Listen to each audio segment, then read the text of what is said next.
Alright guys, what is up? It's your boy Beast here. Welcome back to some more Pokemon Wi-Fi battle stuff. This match right here is against a guy by the name of JewishAccountant from Smogon. And it is another UU tier battle here. And I gotta say, man, I've really just been falling in love with UU now. And it is a really fun tier to play. And I mean, this team right here is also really fun to use. It's a pretty offensive team. There's not much defense going on in this team. I mean, I've got Empoleon, and that's pretty much it. And I mean, this team is sort of hyper offensive in a way. And I mean, UU has a little bit more room for originality as well, which I really do like. You know, in OU you're kind of restricted because of the rain and sun, sandstorm and stuff. So yeah, that's why I really have been falling in love with this tier. But other than that, this was a really good game here against this guy. So let's go ahead and get this started. So I am gonna go ahead and lead off with my Empoleon, and he does lead off with his Miltank. Now this is a pretty big threat against my team because it can pretty much wall like almost every one of my pokes. Because, you know, it's thick fat ability, and that thing has pretty good defense as well. So I do set up the stealth rocks, and he actually does the same, which is alright by me. I don't have any rapid spinners, but this is sort of an offensive team, so you really don't need that on a team like this. So get a center frost sash. I figured I might as well just set up some more layers of spikes, and I see that he does set in his Garbodor, and I did not want him to set up his layers of spikes, and therefore I go for the taunt. Now he makes a good play, predicts this, and goes for the gunk shot, but still that's not very effective against my Frostlass. It's not going to do much at all. I believe my Frostlass is heavily invested in HP, so that kind of helps out as well. He does get the poison, however, which does kind of suck, but then again, it really doesn't matter because that thing really won't live for long anyways because of the stealth rock. So gotta set in a Escavalier this turn. He makes a good play, sends in his Girder this turn. Now this thing is also another huge threat because those things tend to, you know, hold an Eviolite, and I mean, with bulk up and Eviolite and max HP on that thing, and maybe some defensive EVs as well, that thing can be pretty devastating. So I go ahead and send in Frostlass because I know I can resist his Drain Punches, and since I do have a little bit of special attack investment on this thing, I know I can do quite a lot of damage with my Ice Beam. I'm not gonna kill it though, which does kind of suck, but it does live at the point where I can just send an Entei, go for the extreme speed, and take it out of there. So that's one big threat out of the way. Otherwise I would have had huge problems against this thing. And again, I forgot to make this thing shiny, so please don't complain about that. So he's gonna go ahead and send in his Garbodor this turn. And look at this Flare Blitz right here.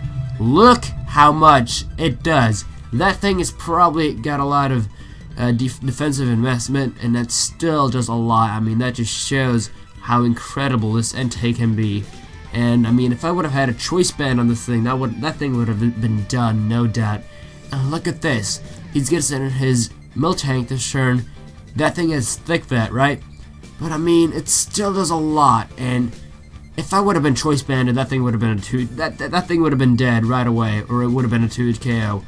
And I mean, I gotta try this thing out with choice band because that just seems like a really good poke, and that would 2-hit KO everything. I mean, pretty much everything. So he's gonna go for the Milk Drink, making a good play, predicting my Life Fabrical to take me out of there. And what I'm gonna do right now is I'm gonna send in Sceptile. I was hoping I was not gonna mess with this Focus Blast, which I thankfully do not do, which is rare for me because, as you all know, I usually mess with every single move I go for. So I take it out of there with the Focus Blast, and he decides to send in his Braviary this turn, which is another big threat because that thing could be choice scarfed or banded or something.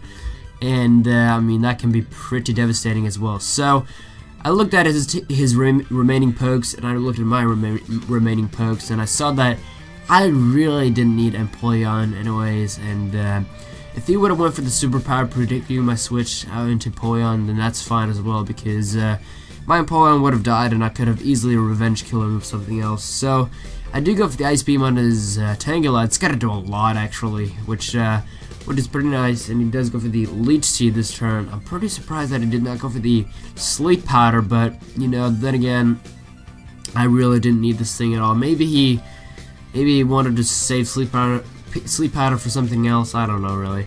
But right here, I'm going to make a good play. I'm going to predict his Gorbis to come in here, because I knew if he would send in his Gorbis into my Empoleon, I would be pretty much fucked, because I can't do shit to his Gorbis with my Empoleon, and he could have just easily set up a Shell Smash right there, and I would have been done. I mean, if I would have not done that, then I mean, that would have been his game right there. But thankfully, I made the right play, and he's gonna go for the Superpower right now, which is great because he's gonna end up taking out my Empoleon, and he does end up staying in there. Plus, he gets a defense drop, so that makes him easily KOable or revenge killable by something else. So, gonna send in a Scavalier this turn. Superpower, it's not gonna do a whole lot because he does have that -1 attack, you know.